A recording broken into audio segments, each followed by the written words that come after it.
So you took the Armed Services Vocational Aptitude Battery, or ASVAB, and maybe your General Technical or GT score came back under 100. Now you're thinking, well, I guess that's it, I'm out. Not even close. Welcome to the U.S. Military Test Prep channel from Study.com. My name's Matt, and I'm a U.S. Army vet and an ASVAB test prep expert. In today's video, I'm going to cover everything that you need to know about understanding your scores on the ASVAB if you're looking to enlist in the United States Marine Corps. We're also diving into some of the best Marine job options that you can still qualify for, even with a GT score under 100. So without further ado, let's get into it.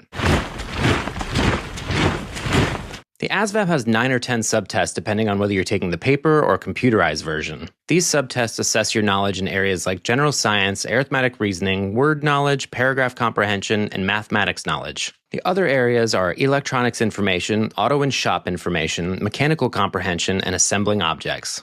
You'll get a standard score for each of the subtests. Your standard score is basically how you stack up against other people your age, specifically 18 to 23-year-olds in the US. The average score is 50, and the scoring system is built around that. 50 is your baseline, and a 10-point difference shows how far above or below average you are. So a 60, above average. A 40, below average. Pretty simple. Higher scores show off your strengths in certain areas, which can be a game changer for landing specific jobs. You'll also get a percentile rank.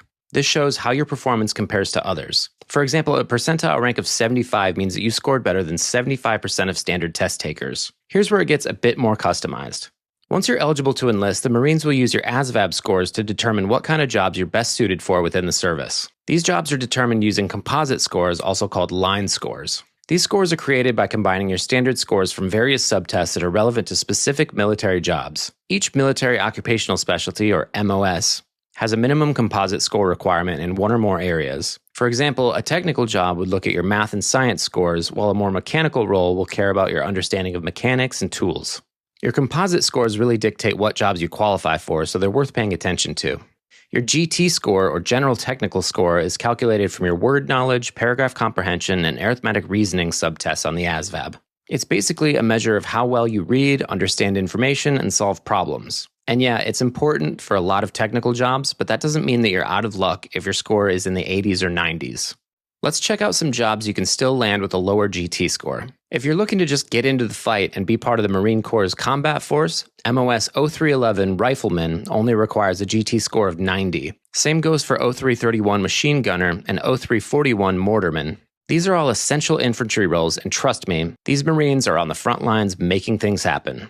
Want to go a step further? MOS 0300 Basic Infantryman has one of the lowest GT score requirements in the Corps. You only need an 80. So even if your score isn't sky high, you've still got real options.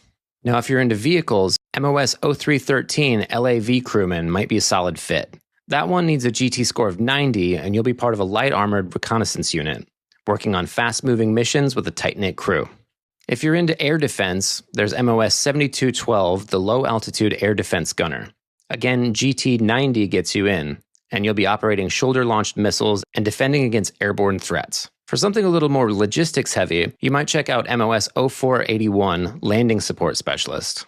That job helps coordinate supplies, vehicles, and gear running amphibious operations and landings. It's a bit more score-intensive, requiring a GT score of 95 and a mechanical maintenance score, or MM score, of 100. MM is calculated from your auto and shop information, mechanical comprehension, and electronics information subtests.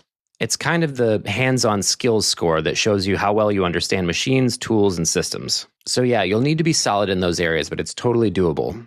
Your Armed Forces Qualification Test, or AFQT score, might be the most important score.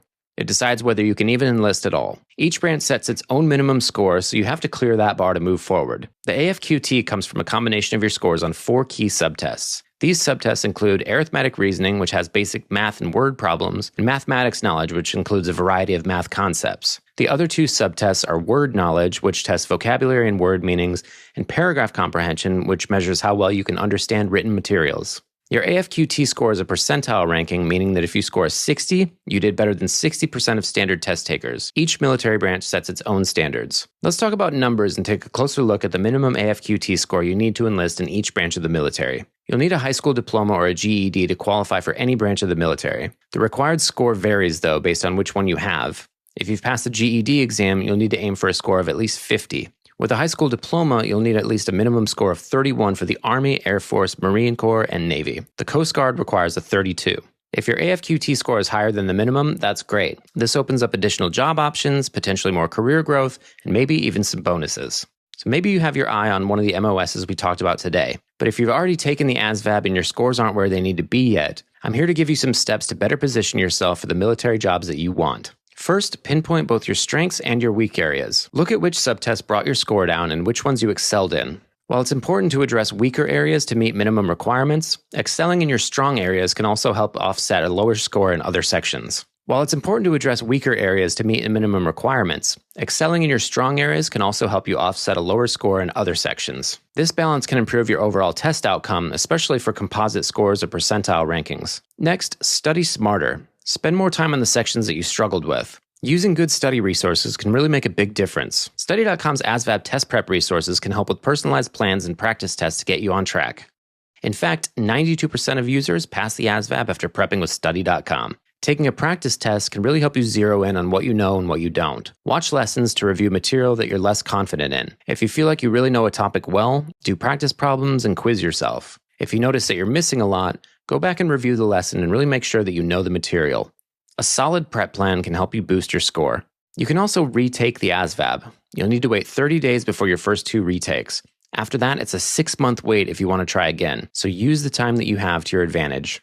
Also, keep in mind that you can use your ASVAB scores for up to 2 years to enlist, so make sure you plan accordingly. If you need to retake the ASVAB, consider using Study.com's ASVAB study guide and test prep resources and really zero in on what you need to study. And remember, even if you don't get the score for the role that you wanted, there might be other military jobs that would be a good fit for you. The goal is to maximize your strengths. So look, don't let a GT score under 100 make you think you're out of options. The Marine Corps still has a wide range of jobs that are physically intense, mission critical, and full of opportunities to grow. Whether you're leading the charge as a rifleman, supporting landings, or riding in armored vehicles, there's a role for you. If this video helped you out, give it a thumbs up, drop a comment with any questions or topics you want for us to cover in the future, and don't forget to subscribe for more U.S. military test prep content from Study.com. I'll see you in the next video, and you've got this.